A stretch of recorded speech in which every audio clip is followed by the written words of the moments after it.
Bien, una vez que hemos visto las leyes de percepción visual aplicadas a lo que es una composición, vamos a atender a los principios básicos del lenguaje visual gráfico compositivo, justamente para ver cómo la unión de todas estas cuestiones, de todos estos principios, ofrecen también aspectos relevantes en una composición, ¿vale? En particular, vamos a tomar bastante importancia a lo que es el principio del color, el del equilibrio, el de la proporción y el de la armonía. Deben de recordar que los principios básicos del lenguaje visual gráfico compositivo no son sino los que se encuentran en esta diapositiva. Es decir, empezamos con morfología. Morfología era el punto, la línea y el plano. Recuerden aquella clase teórica. Después las figuras básicas, bueno, pues las que siempre estamos utilizando. El triángulo, el cuadrado, el círculo, ¿no? Después las estructuras que tienen que ver con las líneas estructurantes. El equilibrio ahora vamos a andar un poco más en ella, la proporción también vamos a volver a verla, al igual que la armonía y lo que es el tema del color. Bien, además de eso, también la tipografía, es decir, el tipo de letra que utiliza la composición, va a determinar justamente la lectura de la misma, de dicha composición en sí, al igual que también el cómo manejemos las imágenes con diferentes utensilios, bueno, pues tecnológicos, ¿no? Tiene que ver con la transformación con programas de Photoshop. Vale, al final, la unión de todos estos principios o la utilización de estos, unidos también a las leyes de percepción visual, pues determinan la lectura de una composición en sí, ¿vale?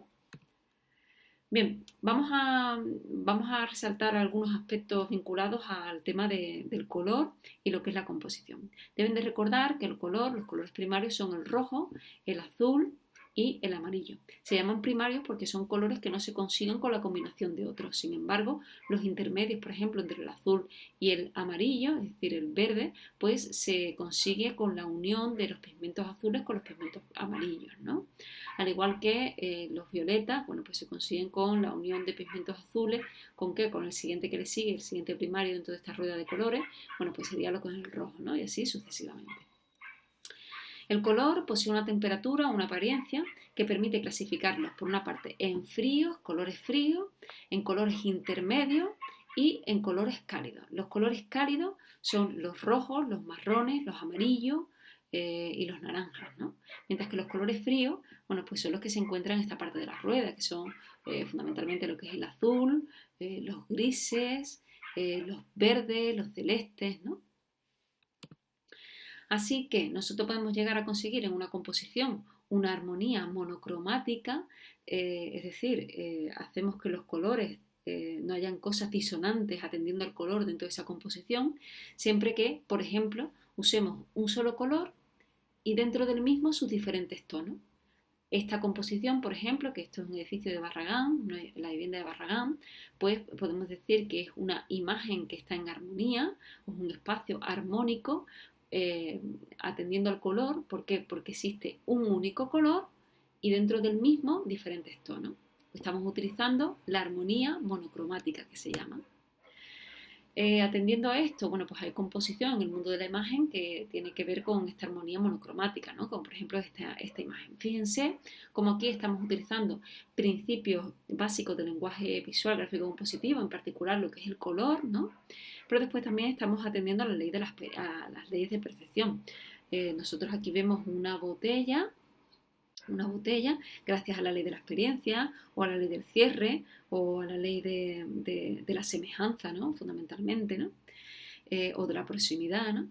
Pero después nos está dando un mensaje y este mensaje tiene que ver también con lo que es el color. Ese color frío tiene que ver con la noche, al igual que también con el frescor, ¿no? Seguramente será una bebida alcohólica pero refrescante, ¿no?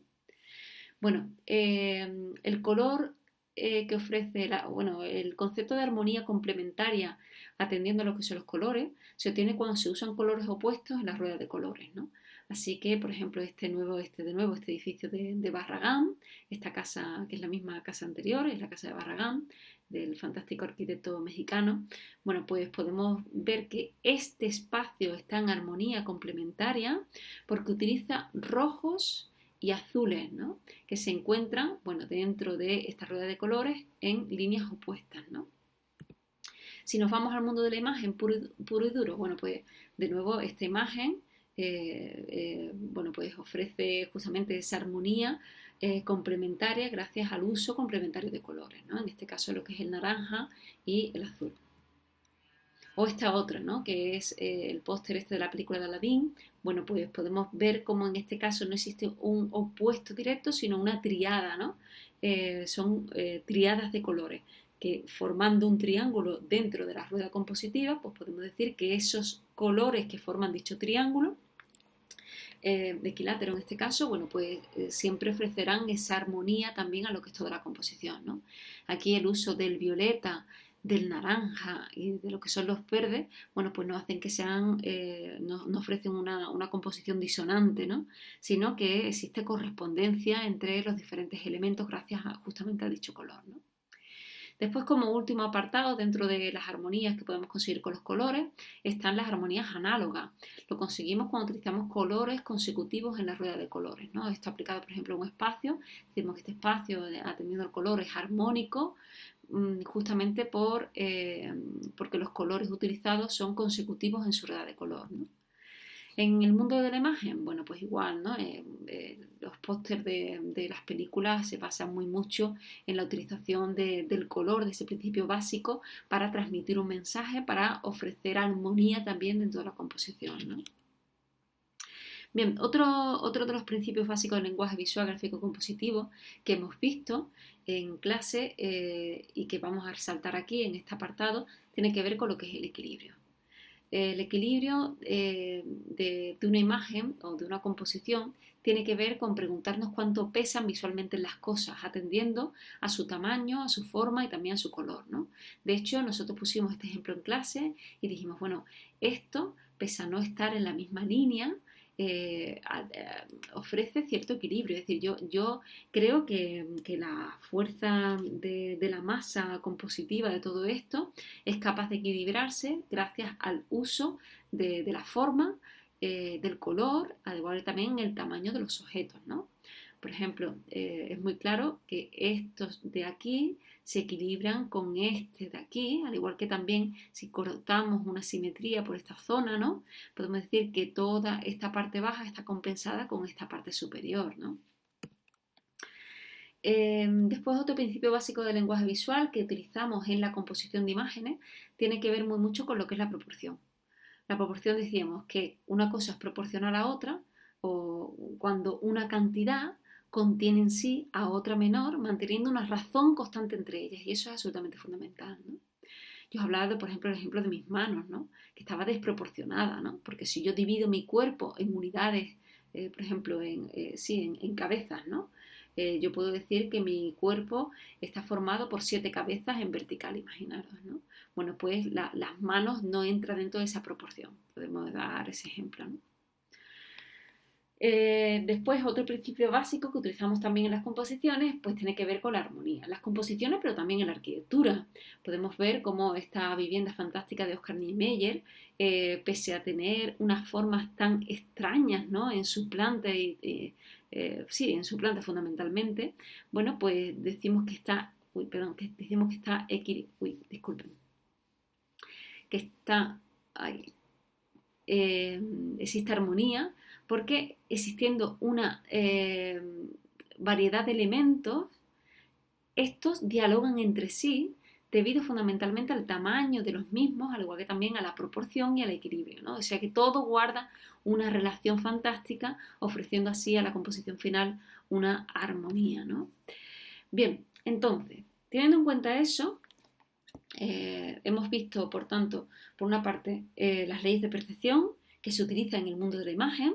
Hemos visto también los principios básicos del lenguaje visual, gráfico y compositivo y su aplicación en el mundo de la arquitectura, en el mundo de la imagen también, los colores, el equilibrio y todo esto, ¿no? Y ahora lo que vamos a hacer es la lectura de diferentes composiciones atendiendo fundamentalmente a estas leyes de percepción y a estos principios básicos. Y nos vamos a dar cuenta cómo en el mundo de la imagen o los ilustradores, los arquitectos, etcétera, etcétera, pues utilizan toda esa serie de principios, al igual que también de normas atendiendo a esas leyes de percepción para dar a conocer su composición. Hay dos youtubers fantásticos que, bueno, una es arquitecta, que ya la conocéis seguro, más de uno, que es Esther, tiene un vídeo en particular que tiene que ver con la lectura de una composición, de una ilustración, atendiendo fundamentalmente a estos principios, estas leyes que estamos hablando en clase. Y después otro es Antonio García Villarán, que es doctor en Bellas Artes, y nos explica también las reglas de los cuadros, ¿no? Las reglas, las leyes para conformar la composición de un cuadro.